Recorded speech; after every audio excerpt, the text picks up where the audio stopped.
कर्मों का फल भोगना ही पड़ता है क्या? आज इस वीडियो में हम कर्मों का फल भोगना ही पड़ता है क्या, इस विषय पर बात करने वाले हैं।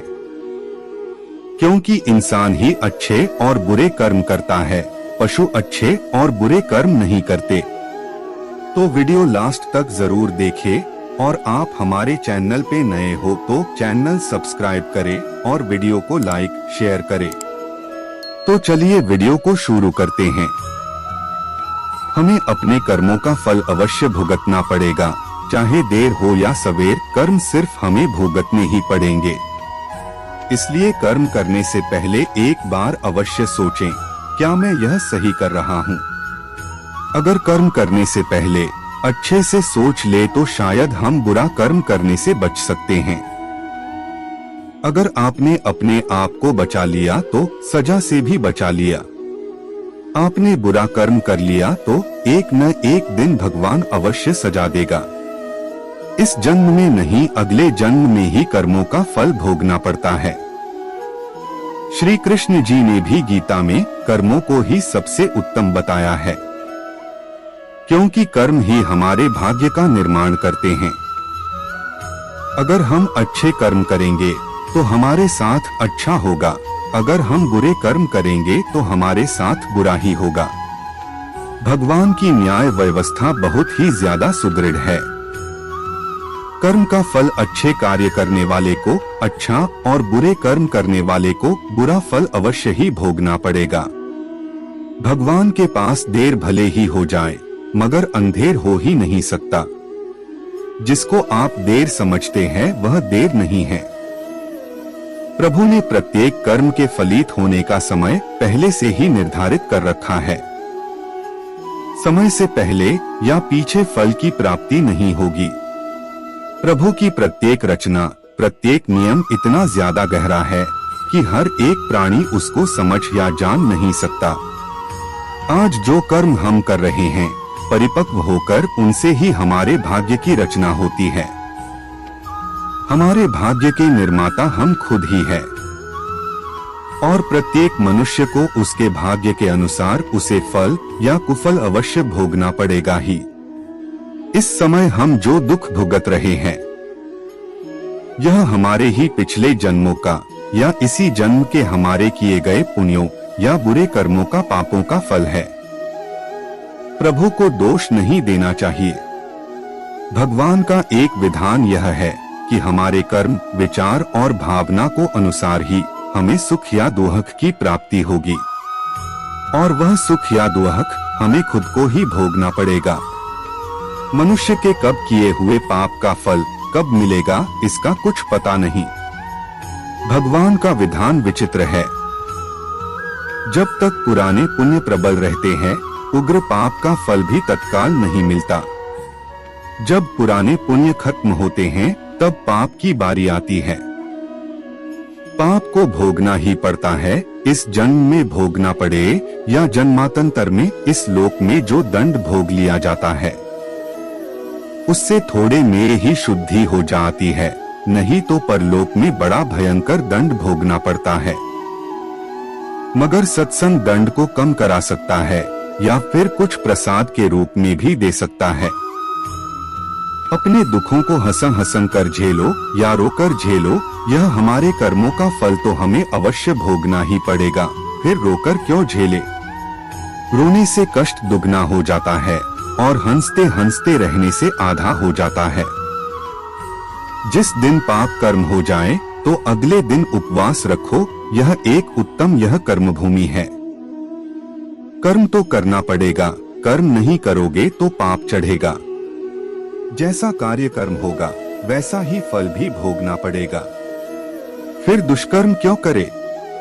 धन, दौलत, सुयश, खुशियाँ, सफलताएं, सुखी परिवार होना हमारे कर्मों का फल है। और पीड़ा, दुख, बीमारियों, आफत, दुखी परिवार, रोना हमारे ही बुरे कर्मों का फल है। भूतकाल में हमने जो किया था उसका फल हमें अब मिल रहा है। भूतकाल में हम जो भोग चुके हैं या हो सकता है इस जन्म में भोगेंगे। श्री कृष्ण ने समझाया कि भीष्म पितामह सुख दुख से, जय पराजय से परे हैं। वो जानते हैं कि जो होने वाला था यही हुआ। भीष्म ने श्री कृष्ण से कहा, भगवान, मैंने ध्यान करके अपने 73वें जन्म तक देखा। मैंने तो कोई कुकर्म नहीं किया, फिर मुझे बाणों की शैया पर क्यों सोना पड़ा? श्री कृष्ण मुस्कुराकर बोले, हे संयम मूर्ति भीष्म, 73वें जन्म के पहले 74वें जन्म तक जब आपको पता चलता कि जब आप किशोर थे तब वन में घूमने गए, वहाँ पत्ते पर बैठी चींटी के शरीर में आपने कांटा चुभोया था। उस कर्म का फल घूमते घूमते अब मिल रहा है। कर्म का फल 6 साल में 2 गुना, 12 साल में 4 गुना, 18 साल में 8 गुना, 24 साल में 16 गुना इस प्रकार मिलता है।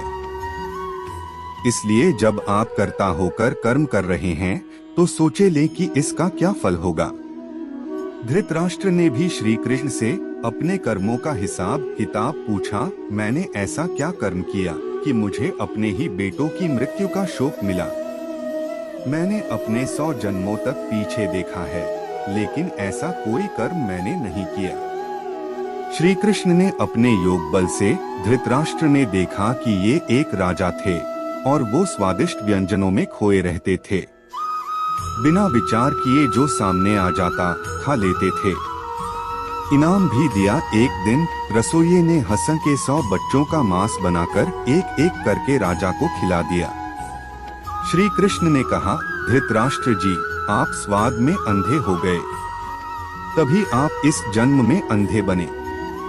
तुम्हारे पुण्यों के प्रभाव से 100 जन्म तक तो तुम्हें फल नहीं मिला, लेकिन इस जन्म में हंस के 100 बच्चों को खाने का फल तुम्हें मिल गया, तभी तुम्हारे 100 पुत्र मारे गए। सोचो साथ में क्या लाएं और क्या लेकर जाएंगे। मनुष्य को ऐसी कमाई इकट्ठी करनी चाहिए जो इस संसार में भी काम आए और मृत्यु के बाद उसे हम साथ में भी ले जा सके और हमारे ही काम और अगले जन्म में भी हमारे ही काम आ सके। सभी जानते हैं कि हम खाली हाथ नंगे इस संसार में आए और खाली हाथ ही जाना पड़ेगा। मृत्यु के समय यह धन दौलत, जमीन, मकान, व्यापार, नौकरी, नाम, शोहरत, रिश्तेदार, भाई बहन, माँ बाप, सभी बच्चे किसी को भी साथ नहीं ले जा सकते, चाहे राजा सम्राट हो या कोई भिखारी हो। इसलिए इतना मोह, इतना ज्यादा लगाव इनसे क्यों रखें? साथ में हमारे जाएंगे सिर्फ हमारे अपने किए हुए अच्छे या बुरे कर्म, कीर्ति या अपकीर्ति, दान धर्म, परोपकार, दुखियों की सेवा, पुण्य जो भी हम इस जन्म में करेंगे यह अवश्य साथ जाएगा और हमारे ही काम आएगा। हमें प्रत्येक दिन जब भी हमारा मन शांत हो, आंखें बंद करके 2-4 मिनट यह सोचना अवश्य चाहिए कि हम इतनी बड़ी अशांति को क्यों अपने साथ बांधे हुए हैं। यह भाग दौड़, तनाव, ताना बाना मकड़ी के जैसा जाल बुनकर खुद उसमें उलझे हुए क्यों है और किसके लिए? जो हमें बुरा लगता है यह दूसरे को कभी मत दो, जैसे कि कड़वी बात, गाली, गुस्सा, बेइज्जती, असम्मान, अपमान, गला सड़ाया, खोट वाला खाने का पीने का सामान इत्यादि।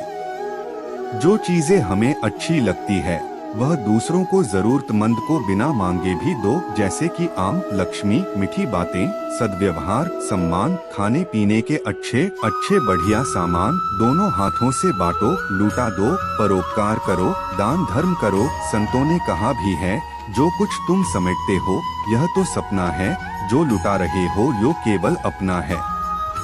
इसलिए जितना लुटाओगे वो ही तुम्हारे साथ जाएगा, तुम्हारे काम आएगा सिर्फ तुम्हारे ही कर्म।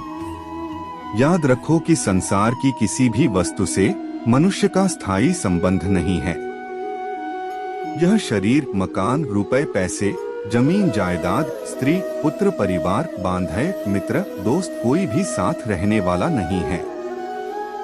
एक दिन इन सब वस्तुओं को ज्यों का त्यों छोड़कर यहाँ से चल देना है। जब जाएंगे तब साथ में कुछ भी ले नहीं जाएंगे, सिर्फ भगवान साथ छूटने वाला नहीं है। साथ में एक छोटा सा तिल भी नहीं ले जा सकते। आप कितने भी उपाय कर लो, सारे उपाय यहीं धरे रह जाएंगे। सिर्फ भगवान नारायण प्रभु की भक्ति, दुखियों की सेवा, दान पुण्य साथ में अवश्य जाएगा। साथ में जो जाएगा वही तो अपना हुआ, साथ में जो नहीं ले सकते वे सब पराया हुआ। जीते जी उन पराई वस्तुएं से मोह क्यों रखें? आप गंभीरता को जाकर विचार करें, साथ में एक तिल भी नहीं ले जा पाएंगे तो फिर अशांति, हाय छीना झपटी क्यों? किसके लिए? भगवान का हुक्म है, हर कार्य प्रभु के निमित्त समझकर फल प्रभु पर छोड़ दो, वो कभी बुरा करेंगे ही नहीं, तो सोचो फिर दुहक क्यों करें? दुहक सुख भी एक सोच के कारण ही तो है। दुख को भी सुख मानो, प्रभु सुख ही सुख कर देंगे। यदि मोक्ष की इच्छा है तो विषयों विष के समान दूर से ही त्याग दे और संतोष, दया, सरलता अमृत के समान नित्य आदर पूर्वक सेवन करे। कर्मों का फल हमें अवश्य ही भुगतना ही पड़ेगा, इसलिए जब हम किसी को दान देते हैं तो सोच समझकर कर दे, क्योंकि एक दिन हमें वह डबल होकर मिलेगा। इसी प्रकार हर काम करते समय भी ध्यान रखें कि हम कौन सा काम सही कर रहे हैं, कौन सा गलत हो रहा है। इसलिए कभी भी भूलकर किसी की आत्मा ना दुखाए, जितना हो सके अपनी तरफ से अच्छा ही करें।